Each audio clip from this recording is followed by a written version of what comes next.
امروز میخوام یک کوکی راحت، سریع و خوشمزه درست کنم. بریم سراغ رسیپی. برای درست کردن این کوکی من یه پیمون جوی 2 سر احتیاج دارم. یه مقدار میوه خشک که من از انجیر و کشمش استفاده کردم. یه کمی دارچین. حالا بهش تقریبا نصف پیمون آب جوش اضافه میکنم. بعد از اینکه یه مقدار مخلوطش کردیم بهش 2 قاشق غذاخوری شیر اضافه میکنیم. و برای شیرین تر شدنش 1 قاشق غذاخوری شیره انگور.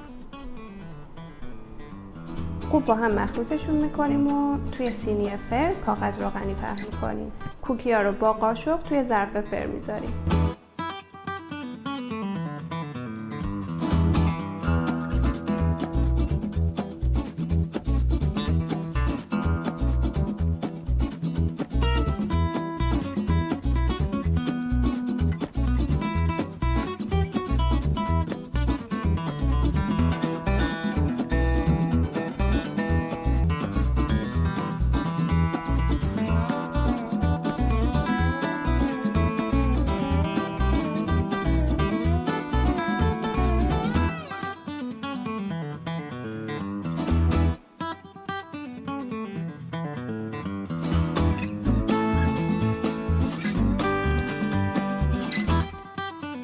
خب به همین راحتی کوکی خوشمزه ما هم آماده شد.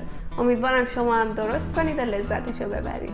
و نکته آخر، اگر از این ویدیو خوشتون میاد و دوست دارید رسیپی بیشتری رو با هم امتحان کنیم حتما سابسکرایب کنید. تا ویدیو بعدی، خداحافظ.